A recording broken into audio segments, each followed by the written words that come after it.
We have a panel on Piers Morgan featuring Cenk, Uygur, Brian Tyler Cohen, and some MAGA cultists where not only do we hear Piers actually concede that Trump lost this debate, that's how you know it's bad for him, but the left-leaning members are also able to wonderfully paint the picture of what happened and destroy the right-leaning guests and their cope and propaganda that they try to get in when they can. So let's take a look at what I have queued up and we'll go through them one by one. In your intro, you're fair and you're right. Kamala Harris definitely won and Donald Trump clowned himself. But you're kind of rooting for Trump and you could tell that you were disappointed in how it went. So I get it. You guys are friends. It's okay. I'm actually, you've always miscategorized. Just to be clear, I'm not disappointed. I genuinely thought he was going to win. They're different things. And he didn't win. And that's a problem for Trump and a good night for Kamala Harris. Piers' right-wing bias is a subject for another video, but I do want to highlight that this is major. I mean, he is a huge creator in the political sphere, someone who does tend to defend Trump more and lean towards a lot of conservative ideologies. And he is here conceding fully that Kamala won, that it wasn't close, and that it was a good night for the Democrats, which is entirely true, and I'm glad to see it. But I do have a feeling that some of the fellow guests on the panel will elicit some of that right-wing copium sooner rather than later. That should have been a home run for Trump, right? This is absolutely his wheelhouse. She was the border czar. She's dropped the ball massively. That's all he had to say. But going down this ridiculous conspiracy rabbit hole of migrants eating everyone's pets, which had already been discredited, certainly there's no actual evidence to prove it at the moment. It just seemed, as Cenk says, he sounded a bit nuts. And he lost the momentum of what should have been a home run. I don't disagree that he missed a huge opportunity to hold her to account on the border invasion that happened on her watch. She didn't answer why she let 10 million plus in. That was a question she was asked that she dodged, because the low-hanging fruit is to talk about the bipartisan border bill. But I don't disagree with you. Trump had an opportunity to hold her feet to the fire, and he didn't do it. Even Tommy Lauren conceding Trump defeat. Pigs must be flying. Hell has just frozen over. But to address some of the falsehoods in what she said, Kamala Harris was only tasked with migration from 3 Central American countries. Migration from each of those countries dropped after she met with them. That's what I would consider a success. I don't know what metric she's trying to measure by. And talking about the border deal isn't low-hanging fruit. It was conservative legislation that Democrats were ready to concede on and sign that would have addressed a lot of the quote-unquote problems at the border, especially the ones that Trump loves to fearmonger about. And Trump wanted to kill it specifically, and this is at word of multiple Republicans who have came out and said this, specifically so he could run on it and use it as a political attack. And this is the second time that Biden-Harris tried to pass border legislation.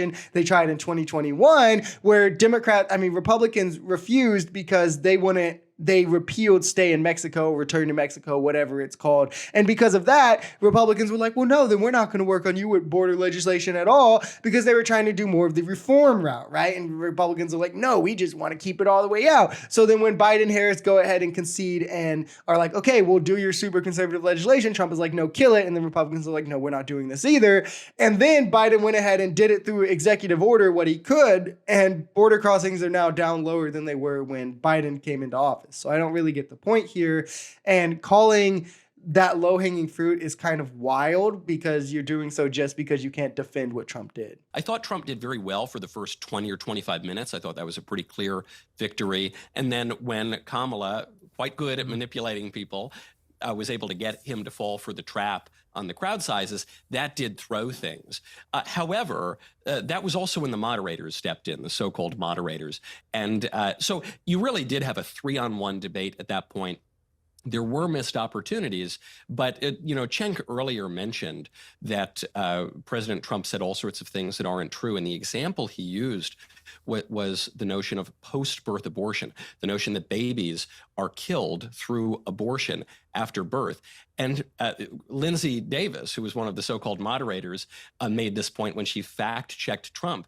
But she was wrong, and Cenk is wrong, and this is really happening. And the irony of it is that one of the chief proponents of killing babies who survive abortion after birth. Now, there's the cope that I knew was coming. Trump didn't win any part of the debate, to be clear. It was over when Kamala shook his hand and told him him how to pronounce her name. And the moderators weren't biased. This is another talking point you hear. Anytime Trump loses something, it was biased against him. But when he wins, it's fair. It's totally fair, right? They let Trump interrupt and get extra time at the end of every single exchange. He got an extra minute or two because he barged in and they let him. Yet they stopped Kamala when she tried that twice. Fact checking is normal, especially in a debate. If you don't lie, you don't get fact checked. It's pretty simple. As a reputable news station, they have the duty to not broadcast lies. I mean, look what happened to Fox News when they broadcasted Trump's lies and lost the largest defamation lawsuit in American history.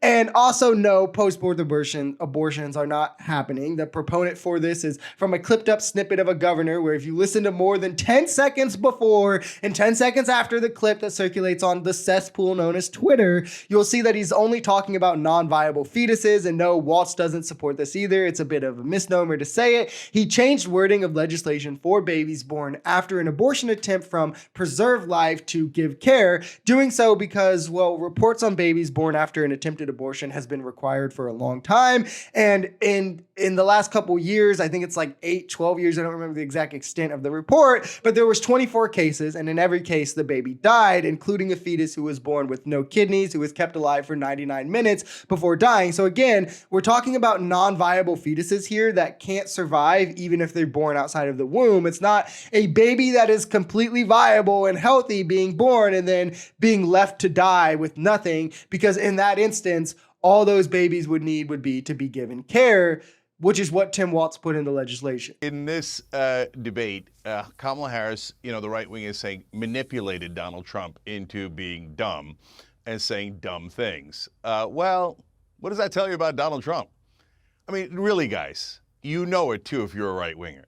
He got manipulated that easily. He's such a spoiled little child. The minute you mention his toy, which is the rallies, he's like, no, my rallies are bigger than your rallies. Come on, you're running for president, brother. Be a little bit bigger than that. But he can't help himself. He's a tiny, weak man.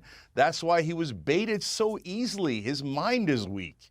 So look, as the conservatives here talking about post-birth abortion, really name one case in the entire country where a woman had a baby and then executed it, and the state said, oh, that's totally okay. We allow post-birth abortions. There were 8 cases. You can't name one case because it's never happened, and you guys sound absolutely nuts when you say it. To address this again quickly, Michael Knowles is lying there at the end, or he's misrepresenting the facts, I should say. These are, again, otherwise non-viable fetuses. Even when the legislation was preserve their life, all 24 cases of these fetuses, babies, whatever you want to call them, died. And the 8 were also non-viable. They're not healthy babies that Tim Waltz was just like, yeah, let them die. Let's execute them. This is not happening. They are non-viable outside of the womb, and they receive comfort care. But Cenk is also right that if Trump is this easily manipulated, what does it say about Trump himself? What does it say about how he'll be in a room full of world leaders with these major negotiations, with military operations, with his hand over the nukes? I mean,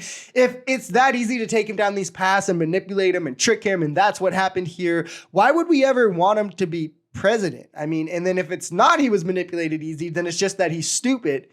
And again, I'll ask the same question. Why would we want him to be in negotiations, leading military operations, or with his hand over the nuke? It's a self-defeating statement in and of itself, but one that right-wingers are forced to concede on, as they think it's the only way to save face from Kamala absolutely humiliating him and showing how far the intelligence gap between the two of them are. I mean, what happens if Putin just flatters him so much that it manipulates him into giving in to all his demands, or big companies flatter him so much that he ends up selling our policy away to them like he has endless times before? And this is like on its face ridiculous. On its face, this debate showed why Trump is not fit to be president in any way, shape, or form, while also highlighting how presidential Kamala surprisingly is, and gave her a major platform to expand and explain her policies. If you enjoyed this video, we're Social Society. We're a commentary channel influenced by politics, society, and the economy. We are pretty left-leaning on this channel, but we're open to our right-wingers as well. The biggest thing here is having conversations to get everyone to the bottom of the truth. If that sounds like something that could interest you, consider smashing that subscribe button, leaving us a like, or even commenting on this video. We even have memberships available as low as $3 if you'd like to support, because the only way we become a society is together.